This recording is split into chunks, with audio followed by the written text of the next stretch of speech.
Once upon a time, in a dense and vibrant jungle, all the animals lived in constant fear. The source of their misery was a massive lion named King Maulu, a beast of unmatched strength and cruelty. He had declared himself the ruler of the jungle, not by earning respect but through fear and violence. Every day he demanded a sacrifice. One animal, chosen by the others, was to be brought to him as food. If they failed to comply, he would rampage through the jungle, taking down several creatures in his fury. The weaker animals endured the most of his tyranny, and no one dared to challenge him. But one fateful day, a new moon hung in the sky, casting an eerie glow over the jungle. The animals gathered under the great baobab tree for a secret meeting. "Friends, we cannot live like this anymore," said the elderly tortoise, her voice trembling but firm. "We must find a way to end Mawalulu's reign of terror," the others murmured nervously. "But how? He is too strong, too fast, and too cunning," the antelope lamented. "I have a plan," said a small voice. The animals turned to see Connie, a hare known for his quick wit and bold nature. Though small, Connie had a reputation for solving problems that baffled even the wisest. The other animals looked skeptical. "What can a little hare like you do against a lion?" asked the parrot, flapping her wings in agitation. "Trust me," Connie said, his eyes gleaming. "If we want to win, we must outsmart him. Strength alone won't save us. Tomorrow, when it's my turn to deliver myself to Mawalulu, I'll set my plan in motion." The animals, desperate and out of options, reluctantly agreed. The next morning, Connie hopped slowly toward Mawalulu's den, but he wasn't alone. On his back, he carried a pouch filled with herbs and a polished piece of obsidian. These items were part of his cunning scheme. When he reached the lion's cave, the beast was already pacing in anger. "You're late," Mawalulu roared, his voice echoing through the jungle. "Do you think my time is not valuable?" Connie bowed low, feigning terror. "Oh, mighty King Mawalulu, please forgive me. I encountered an obstacle on the way here." Mawalulu narrowed his eyes. "What kind of obstacle?" "A rival lion," Connie exclaimed, trembling just enough to seem convincing. "He stopped me on the path and claimed that he is the true king of this jungle. He even said you're unworthy to rule." Mawalulu's eyes blazed with fury. "A rival? In my jungle? Where is he?" Connie hesitated, pretending to be unsure. "He lives near the ancient well, the one surrounded by thorny vines. But he looked so fierce, my king. His mane was darker than the night, and his roar shook the earth." This detail only stoked Mawalulu's anger. "Take me to him at once. No one challenges my rule and lives to tell the tale." Connie nodded, hiding a sly smile. "As you wish, my king. Follow me, but tread carefully. This rival is cunning." The journey was not straightforward. Connie led Mawalulu through dense undergrowth, over streams, and even into a thicket of brambles, all the while slowing the lion down and wearing him out. As they walked, Connie began to spin a tale. "This rival lion told me something strange," he said. "What?" growled Mawalulu. "He said he possesses a charm that makes him unbeatable. He wears it around his neck. He said it gives him strength beyond any other lion." Mawalulu scoffed. "Superstitious nonsense!" But Connie noticed the flicker of doubt in the lion's eyes. He knew the seed of insecurity was planted. When they finally reached the well, Connie stopped short. The well was deep and ancient, its edges lined with mossy stones. The water inside was still and dark, reflecting the sky above like a mirror. "He's down there," Connie whispered, pointing at the water. "I think he's hiding, waiting for you to leave so he can claim the jungle." Maululu approached the well cautiously and peered inside. As expected, he saw his own reflection staring back at him. "What trickery is this?" Mawalulu growled. He roared at the water, and his reflection roared back. Furious, he lashed out with his paw, sending ripples through the water. But as the ripples settled, the reflection returned, unyielding and defiant. Connie, standing a safe distance away, gasped dramatically. "Oh no, mighty king! He's mocking you! Look how he roars back at you!" Mawalulu's pride was his greatest weakness. He couldn't tolerate being challenged, especially not by a reflection that seemed to mimic his every move. "I'll show him," the lion roared. "I'll tear him apart." But just as Mawalulu prepared to leap into the well, Connie called out, "Wait! If he truly has a charm, you must grab it first. Without it, he'll lose his power. The lion paused, considering this. Connie's words had planted another seed in his mind, the allure of invincibility. What if the charm was real? What if he could take it and become even more powerful? Maululu, his ego swelling with thoughts of triumph and invincibility, nodded. You are wise, little hare. If this rival has such a charm, it will be mine. Once I take it, no one will ever dare challenge me again. Connie nodded earnestly, hiding the glint of mischief in his eyes. But my king, you must be careful. He is said to be clever, just like you. If you make even one mistake, he may escape. This only fueled Maululu's determination. I make no mistakes, he declared, puffing out his chest. He paced around the well, staring into its depths, trying to gauge his rival's movements. To add to the tension, Connie whispered, Do you see how he watches you? He's studying your every move, waiting to strike. I think he plans to ambush you the moment you leap. Maululu roared so loudly that birds fled the nearby trees. He will not outsmart me. Then you must act swiftly, Connie said. Dive in before he has a chance to react. Maululu crouched low, his muscles coiling like springs. With a powerful roar, he launched himself into the air, diving headfirst into the well. The moment his paws broke the surface of the water, chaos erupted. The lion thrashed wildly, realizing too late that his so-called rival was just a reflection. The well was deep, its walls slick with moss, and there was no footing to be found. Maululu's roars turned to desperate cries as he struggled to keep afloat. Connie, standing safely at the edge, called out, Oh no, mighty king! It seems the charm has made your rival invisible now. He's probably swimming right beside you. Maululu, in his panic, tried to lunge at the invisible enemy, but his movements only exhausted him further, and soon his powerful body began to sink beneath the dark water. The jungle fell silent. Connie returned to the great baobab tree, where the animals had gathered in anxious anticipation. When they saw him approaching, they crowded around, eager for news. What happened? Where is Maululu? Asked the zebra, his hooves nervously pawing the ground. Connie smiled triumphantly. The lion is no more. He leapt into the well, thinking he could defeat a rival, but his pride and greed were his undoing. The animals stared at him in disbelief. Then, one by one, they began to cheer. The ground shook with their jubilation as they danced, sang, and celebrated their freedom. But Connie held up a paw to quiet them. We are free, yes, but let this be a lesson to all of us. Never again should we allow fear to make us bow to tyranny. Together we are stronger than any predator. We must stand united.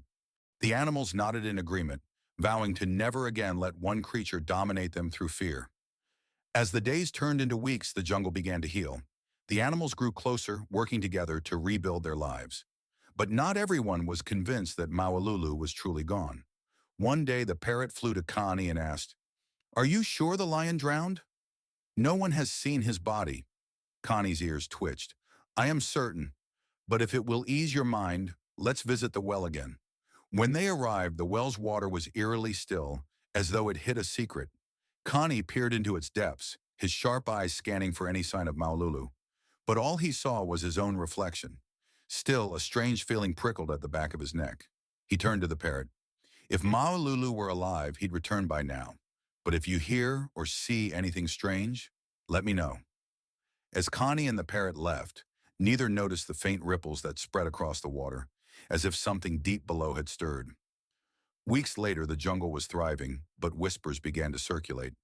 Animals claimed to hear strange roars at night, distant but unmistakably similar to Maululu's. The younger animals dismissed them as stories to scare the curious. But Connie couldn't shake the feeling that the story wasn't over. One night, as he sat under the moonlight, he gazed toward the direction of the well. If it is you, Maululu, he murmured, you'll find that the jungle is not as weak as it once was. For the jungle had learned its lesson. Intelligence and unity could overcome even the most fearsome threats. A few more moons passed, and the jungle seemed at peace. The animals thrived, working together in harmony. But in the quiet moments when the night blanketed the jungle and the wind rustled through the trees, some creatures claimed they could hear faint echoes of a roar. These whispers unsettled the older animals, who had lived through Mawululu's reign. The younger ones, full of confidence in their newfound freedom, dismissed the sounds as mere superstition. "Connie, what if he didn't drown?" asked the tortoise one evening as they gathered around a fire. Her voice trembled.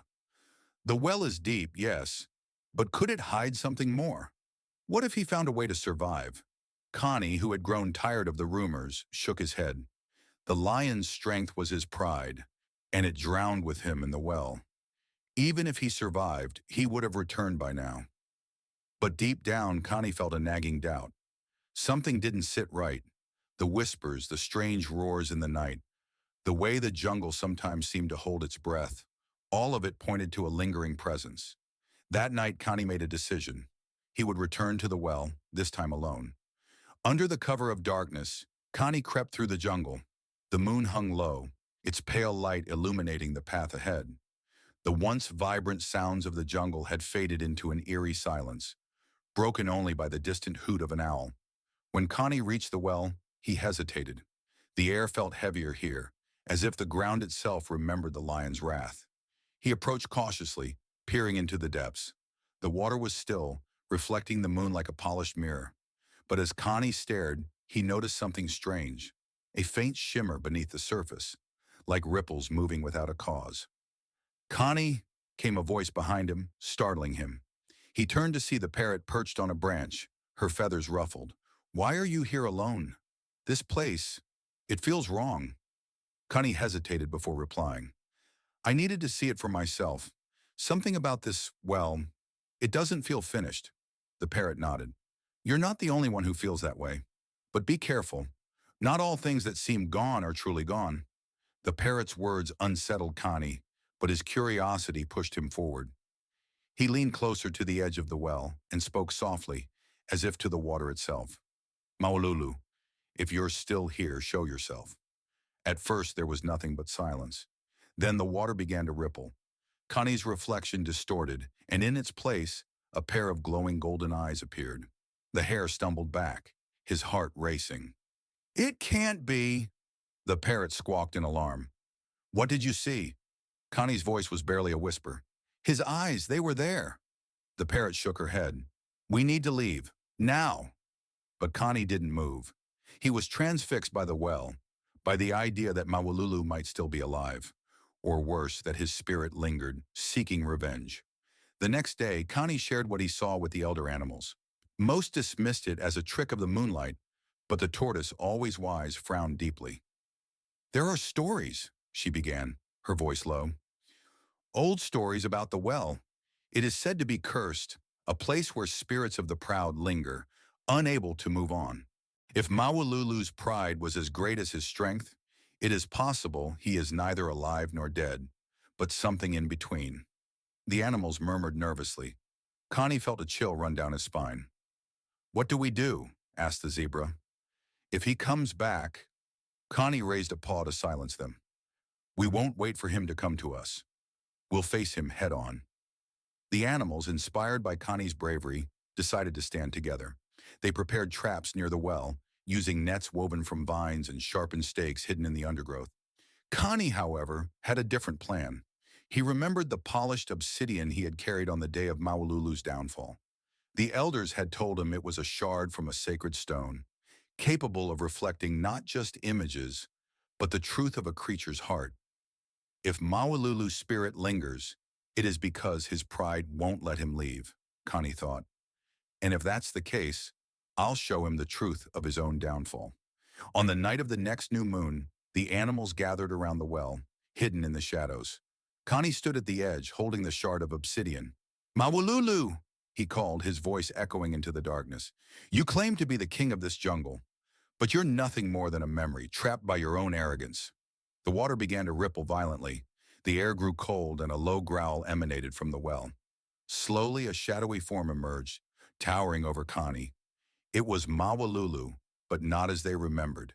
His mane was dark as night, his eyes glowing with an unnatural light, and his body seemed to flicker, as if caught between the world of the living and the dead. "You dare mock me, Hare?" the lion growled, his voice a mixture of rage and sorrow. "I am the true king. This jungle belongs to me. Connie held the obsidian shard aloft, its surface catching the moonlight. Look at yourself, Maulu. See what your pride has turned you into. The shard reflected the lion's form, but instead of the mighty ruler he believed himself to be, the image showed a shadowy, fragmented creature, hollow and broken. Maulu roared in anguish, the sound shaking the very ground. No, this cannot be! As Maulu thrashed, the animals sprang into action. Using their traps, they ensnared the shadowy form, holding it back as Connie stepped forward. You are not the king of this jungle, Connie said firmly.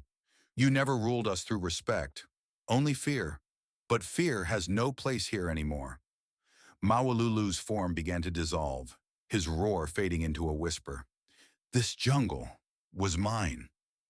With a final cry, the shadow dissipated, leaving nothing but silence. The jungle erupted in cheers, but Connie remained quiet, staring at the well. He felt no joy, only a deep sense of responsibility. Let this be a reminder, he said to the animals. Pride and fear are powerful forces, but they can be overcome with unity and courage. Together, we are stronger than any ruler. The animals nodded, their bond stronger than ever. They vowed to protect their home and each other, ensuring no one would ever dominate the jungle again. As the animals celebrated their victory, the wind swept through the jungle with an unusual chill. Though Maululu's shadow had dissipated, the well's waters remained unsettled. The ripples seemed to form strange patterns, almost like claw marks reaching upward. Connie, though hailed as a hero, felt uneasy. That night he returned to the well alone, clutching the obsidian shard tightly. As he stared into the depths, a faint sound reached his ears, a voice, low and guttural, almost indistinguishable from the rustling leaves. You think you've won, little hare? The voice hissed. The jungle story is far from over. Connie's fur bristled. Who's there? Show yourself. But there was no reply, only the soft gurgling of the water. The following days were marked by strange occurrences. Animals reported eerie sights, claw marks appearing on trees overnight, the faint echo of roars at dawn, and shadows moving where no creature walked. The tortoise, who had always been a voice of wisdom, approached Connie. I fear we've only defeated part of Maulu, she said gravely. Pride is a stubborn thing. It can linger, even when its owner is gone. What are you saying? Connie asked, his voice heavy with dread. I'm saying that Maululu's shadow was only the beginning. His pride, his essence, may have seeped into the jungle itself. If we are not careful, it could take root and grow into something worse. The animals, once united, began to show cracks in their newfound harmony. Some believed the strange occurrences were merely their imaginations, while others were convinced Maululu's spirit was haunting them. A faction of younger animals, led by a bold and brash leopard named Razi, began whispering that the jungle needed a ruler to protect them. Without a king, chaos will return, Razi argued. We need strength to defend ourselves, not clever tricks. Connie, overhearing these whispers, confronted Razi. Strength without wisdom is what brought Maululu to power. Do you wish to repeat his mistakes? Razi smirked, his golden eyes glinting. You call it a mistake, but Maululu ruled for years. He kept the jungle in order. Without him, we're vulnerable. The division among the animals grew, and Connie realized that Maululu's pride had indeed left its mark. Not in the well, but in the hearts of those who admired his power. Determined to uncover the truth, Connie sought out the oldest creature in the jungle, a blind pangolin named Elder Oba, who lived near the ancient ruins. The well, Oba rasped when Connie explained the situation, is older than this jungle. It was once a place of judgment where the prideful were cast down and forced to face their own flaws. But Maululu wasn't humbled, Connie said. He was consumed. Oba nodded. Because he resisted. The well reflects what is in one's heart. If pride lingers in the jungle, it must mean someone is feeding it. Connie's ears twitched. Feeding it? What do you mean? Pride is like a flame, Oba explained. It needs fuel to grow. Someone in your jungle desires power, and that desire has awakened the well's curse. Connie's mind raced. Razi. That night, Connie followed Razi to a secluded part of the jungle where the young leopard gathered his followers. They spoke in hushed tones, but Connie's sharp ears caught every word. "We can't let the hare lead us forever," Razi said. "He's clever, yes, but cleverness won't protect us from danger. We need strength. We need a king." "And who will that be?" asked a warthog. Razi stepped forward, his chest puffed out. "Why not me? I have the strength and the vision to rule. Together, we can make this jungle powerful again." Connie's heart sank. Razi wasn't just admiring Maululu, he was trying to become him. Connie stepped out from the shadows, his voice calm but firm. "Razi, you're making a mistake." The leopard turned, his followers bristling at Connie's sudden appearance. "A mistake? The only mistake was letting a weakling like you lead us. The well has already claimed one ruler consumed by pride," Connie said, holding up the obsidian shard. "Do you really think it won't claim another?" Razi growled. "I'm not Mawalulu, I'm better, and I'll prove it." With a swift leap, Razi lunged at Connie, but the hare was ready. He sidestepped the attack, holding the shard high. Its surface caught the moonlight, casting a beam onto Razi's chest. The leopard froze as his reflection appeared on the shard. Not as a strong and noble leader, but as a shadowy figure, twisted and menacing. "What is this?" Razi snarled, backing away. "It's the truth," Connie said. "This is what your pride is turning you into. If you continue, you'll end up like Mawalulu, trapped and forgotten." Razi's followers, seeing the reflection, began to whisper among themselves. Doubt crept into their ranks, and one by one, they stepped away from the leopard. Realizing he was alone, Razi growled in frustration and fled into the jungle, his figure vanishing into the shadows. Connie turned to the remaining animals. "Let this be a lesson. Power without wisdom leads to ruin. We must stand together, not under a king, but as equals." The animals nodded, their faith in Connie renewed. To ensure the well's curse could never harm the jungle again, the animals worked together to seal it. They filled it with stones and covered it with earth, planting a mighty baobab tree over it as a symbol of their unity. As the tree's roots took hold, the strange occurrences ceased and the jungle finally felt at peace. But Connie, ever watchful, kept the obsidian shard close, for he knew that pride, like the wind, could never truly be extinguished. It could only be guarded against.